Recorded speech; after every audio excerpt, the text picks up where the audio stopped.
민주화운동이라고 하듯이 민주주의를 지키기 위해서 한쪽은 국가를 지키기 위해서 이 양쪽의 정당성이 지금 같이 있는 게 광주 사태입니다.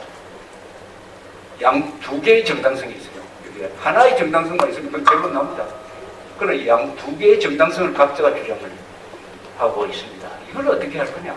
저는 재판 결과나 이런 걸 좀 내려놓고 역사적으로 보면 양쪽의 정당성을 다 인정해 줘야 된다. 이렇게 생각합니다. 양쪽의 정당성을 다 같이 인정해 주는 방향으로 갈 수 없을까? 지금은 공식적으로는 한쪽의 정당성만 인정하고 있어요. 시민들이 들고 일어난 정당성. 그래서 망월동 요지는 뭐 그렇게 아주 성스러운 데가 되고 대통령도 가서 참배를 하고 이렇게 합니다. 거기에 대해서 많은 국가를 지키기 위해서 출동한 사람들이 정당성을 믿는 이쪽 사람들이 불만이 그동안 많이 축적이 돼 있었어요. 그런 분들한테는 이 북한군 일개 대대 투입설이 상당히 매력 있는 이야기였습니다. 어떻게 맨정신 가진 사람이 교도소를 습격했겠느냐, 어떻게 차량을 탈취했겠느냐, 어떻게 무기고를 습격을 했겠느냐. 그렇지 북한에서 내려온 놈이 했든지 아니면 거기에 협조한 사람들이 했겠지. 이렇게 이야기할 수 있는 근거가 되니까 아주 매력적이었습니다. 그러나 그건 사실은 아닙니다. 그 사실이 아니라는 것은 국가적 조사가 있었다는 것뿐만 아니라 상식적으로 생각하면 되는 거죠.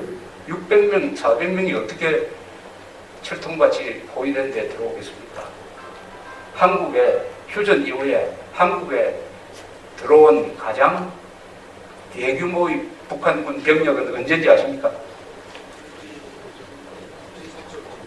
김신조? 울진 삼척이죠. 그때 120명 들어왔습니다. 120명.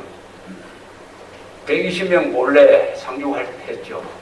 그걸 본 초병이 뭐 달아났죠.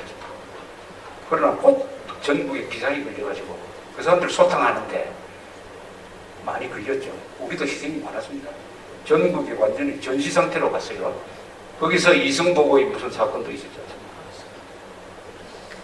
그 다음에 두 번째로 많이 들어온 게 어디죠? 두 번째로. 그게 제일 많고. 1.1 사태 31명 들어왔습니다. 어땠습니까? 시가전 불리고 전군에 비상이 불렸습니다. 그럼 그 1.1 사태의 10배 이상이 들어왔다? 그거 가능하겠습니까? 그러니까 이런 문제는 이런 루머에 대해서 미련을 안 가지는 게 좋습니다. 믿고 싶으니까 믿으면 결국 자기 눈을 찌르는 건데 광주 사태에 대해서 또는 그것을 가지고 정치적으로 접근하는 사람에 대해서는 반감 때문에 그런 걸 믿고 싶겠지만 사실이 아닙니다. 대규모 이렇게 이야기하면 대규모로 들어오지는 않겠지만 그래도 간첩은 있었지 않아요. 그건 가능성이 있어요. 간첩이 뭐 한두 사람 들어설 가능성이 있습니다만 그것은 광주 사태가 일어나는 데 있어서 큰 역할을 하지 못했습니다.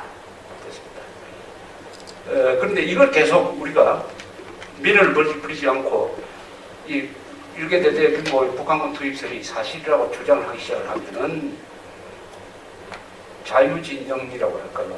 이게 대한민국 편에 선 사람한테 결국 불리해집니다. 우리가 작년에 왜 문재인 후보가 떨어졌느냐 하는 중요한 원인 중에 하나가 천안함 폭침을 북한 소행이라고 인정하지 않고 계속 북한 편을 들었기 때문입니다. 그렇지 않습니까? 그래서 그걸 우리가 약점으로 잡아가지고 얼마나 공격을 했습니까? 30% 이게 뭐냐? 나는 이런 이야기합니다. 천안함 폭침이 북한 소행이 아니라는 사람이 30%나 되는데 이 사람들은 투표권 안 줘야 된다. 어떻게 배운 사람들이 이런 이야기를 하느냐. 그래서 배우는 무식자다. 그 배후에 민주당 이렇지 않느냐. 이렇게 이야기합니다. 그 근거가 뭡니까? 천안함 폭침이 명백하게 북한 소행이 이미 밝혀졌음에도 불구하고 그것을 안 믿으면 똑같은 이야기를 아마 우리는 다른 쪽에서 지금 하고 싶은 겁니다. 국가가 조사를 해가지고 북한군 들어오지 않았다는 게 명백하게 5번, 6번에 걸쳐서 밝혀졌는데도 불구하고 어떤 책임 없는 한 사람의 주장을 믿고 어떻게 배운 사람들이 그 주장을 따르느냐 이렇게 이야기할 때 할 대답이 있습니까? 그래서 이런 모든 문제의 기본 진실입니다. 진실.